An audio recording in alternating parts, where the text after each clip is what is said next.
Pada zaman dahulu kala, ada seorang raja arif dan bijaksana yang memiliki 5 orang putri yang berparas cantik jelita, bernama Putri Jambon, Putri Jingga, Putri Biru, Putri Hijau, dan Putri Kuning. Sang ratu telah meninggal dunia setelah melahirkan putri bungsunya, yakni Putri Kuning. Raja terlalu sibuk mengurus kerajaannya sehingga menyerahkan kepengasuhan anak-anaknya pada inang pengasuh kerajaan. Lihat kalungku, kemarin aku mengundang penjual permata ternama kemari. Benarkah? Belum lama ini aku dan Jingga pun memanggil perancang busana. Lihat pakaianku, cantik bukan? Benar, rancangan mereka sungguh luar biasa. Tak heran jika harganya mahal. Saudari-saudariku, kalian belum lihat gelangku yang menawan ini? Lihatlah, ini adalah gelang mutiara asli dari pesisir pantai kerajaan tetangga kita, Kerajaan Cahaya. Kerajaan Cahaya? Wah, benar-benar seperti rumor yang terdengar. Perhiasan buatan mereka begitu indah.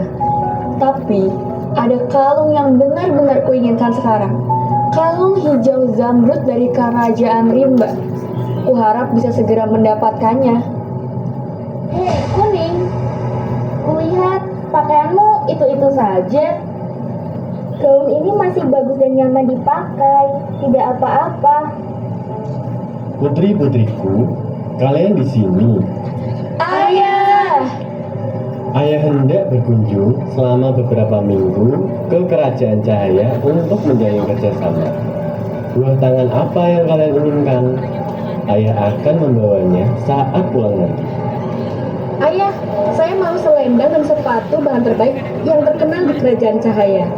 Saya mau kain sutra yang berkilauan, Ayah. Saya mau perhiasan yang dibuat khusus perancang terkenal di sana. Saya juga mau perhiasan yang indah seperti biru, Ayah. Baiklah, akan ayah bawakan.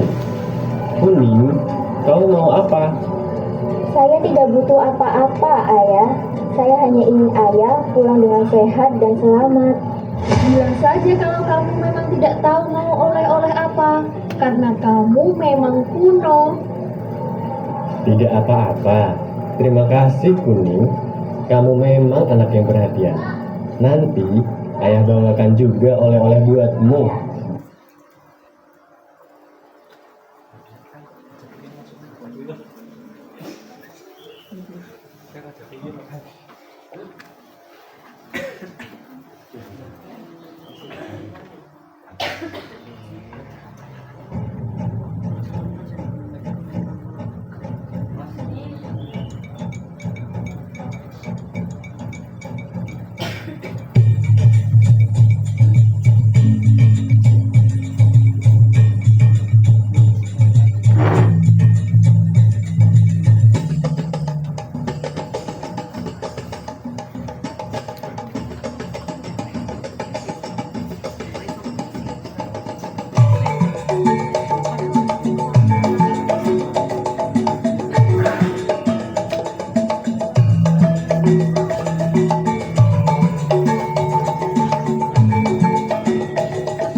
Lalu, semenjak raja berangkat ke kerajaan cahaya.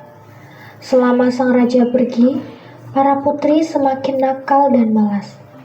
Mereka sering membentang inang pengasuh dan para pelayan. Bukan ini, saya yang satunya. Kok mau aku pecat? Maaf Putri, akan kami ambilkan lagi. Cepat-cepat, dasar lamban. Wahai kakak-kakakku, kumohon biarkan para pelayan bekerja dengan tenang. Tidakkah kalian lihat istana menjadi sangat kotor karena mereka sibuk melayani kalian? Aduh, Kuning, kamu tidak usah berisik, urus saja urusanmu. Kalau kamu tidak suka, kamu bersihkan saja istana ini. Bagaimana kalau ayah pulang dan melihat ini semua? Kalian tahu kalau ayah begitu suka kebersihan. Kemarin aku dan para pelayan sudah susah payah membersihkan istana. Kenapa kalian kotori lagi? Nah, sekarang ayah tidak menyukaimu lagi deh. Hahaha. Tampaknya kita punya pelayan baru. Hei pelayan, ini masih ada sampah nih. Ayo kita tinggalkan saja dia.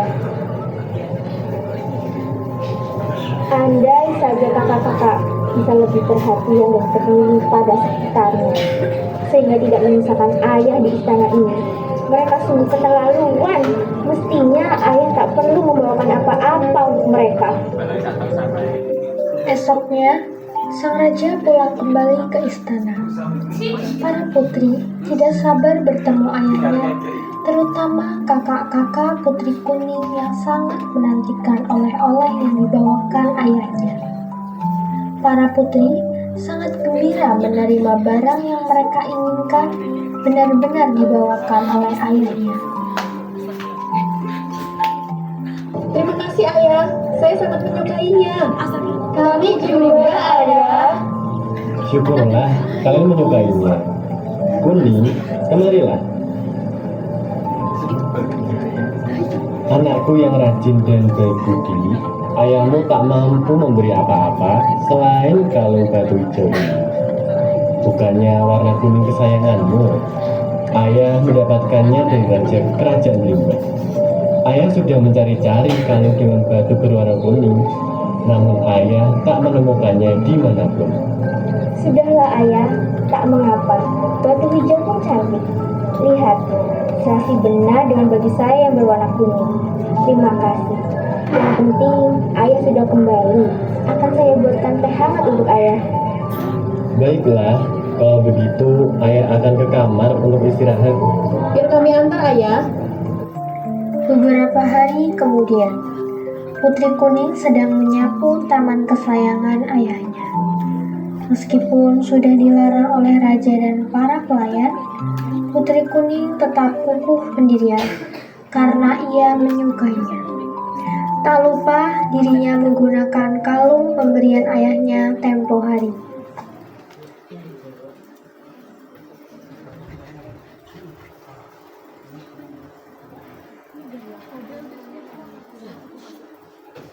Wahai adikku, kulihat bagus benar kalung yang ayah berikan padamu. Seharusnya kalung itu menjadi milikku, karena aku adalah putri hijau. Tidak mau. Ayah memberikannya kepadaku, bukan kepadamu. Apa kamu bilang? Bukankah kakak sudah mendapatkan hadiah dari ayah juga? Kalung ini milikku. Ayah berikannya padaku. Mendengar jawaban Putri Kuning, Putri Hijau tak bisa membendung amarahnya. Ia pun memanggil saudari-saudari yang lain. Wahai saudari-saudariku, Kak Jambon, Kak Jingga, dan Biru, kemarilah. Ada apa hijau? Kenapa kamu teriak-teriak begitu? Kakak, lihatlah. Kuning mencuri kalung kesayanganku dan dia tidak mau mengembalikannya. Bukankah kita harus mengajarinya berbuat baik? Kakak, apa maksudmu? Benar-benar anak ini. Wahai saudariku, rebut kalung ini dan beri hukuman pada Kuning. Lepaskan aku, kakak, kumohon. Kakak-kakak yang menangkap dan memukul kepala Putri Kuning Tak menyangka bahwa pukulan tersebut menyebabkan Putri Kuning meninggal. Kakak, dia tidak bernapas. Bagaimana ini? Astaga, kita harus menguburnya. Gawat kalau sampai ayah tahu. Kita kubur saja di taman. Meskipun berusaha menyembunyikannya, tak lama kelakuan mereka diketahui sang raja. Meskipun raja begitu menyayangi putri-putrinya, raja memutuskan untuk menghukum mereka karena telah melakukan kejahatan keji pada saudari kandungnya sendiri. Aku ini ayah yang buruk. Tak kusangka kasih sayangku menyebabkan para putriku menjadi tak tahu budi pekerti. Harusnya sejak lama aku mengirim jauh para putriku untuk belajar budi pekerti. Yang mulia, saya menemukan tanaman asing ini di taman. Saya khawatir ini tanaman beracun. Tanaman apakah ini?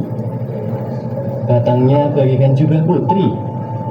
Daunnya bulat berkilau bagai kalung di batu hijau yang kuberikan kepadanya. Bunganya putih kekuningan dan sangat wangi. Tanaman ini benar-benar mengingatkanku pada putih kuning. Baiklah, kuberi nama ia Kemuning. Sejak hari itu, raja semakin rajin mengunjungi taman dan merawat tanaman bunga kemuning yang mengingatkannya pada putri bungsunya, Kuning. Bahkan, sejak itulah bunga kemuning dimanfaatkan sebagai pengharum rambut. Batangnya dipakai untuk membuat kotak-kotak yang indah, sedangkan kulit kayunya dibuat orang menjadi bedak.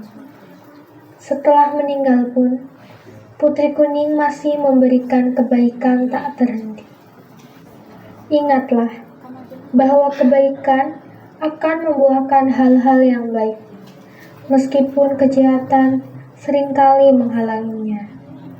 Sekian, tamat.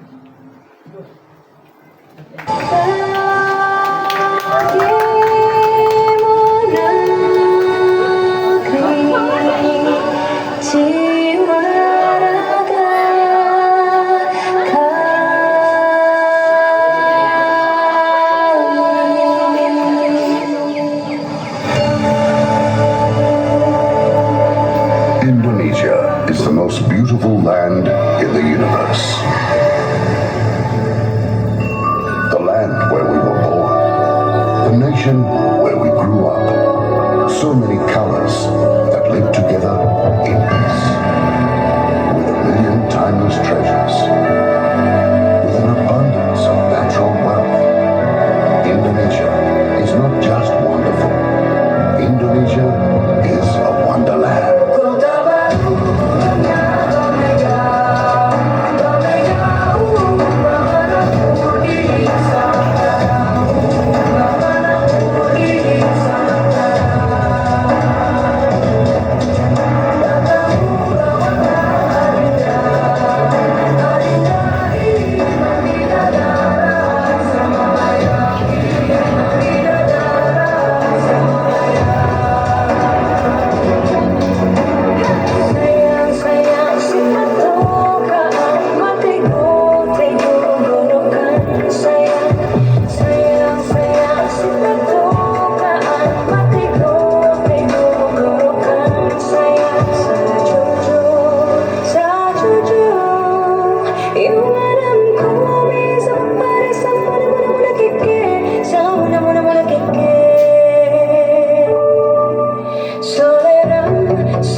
Beri tepuk tangan yang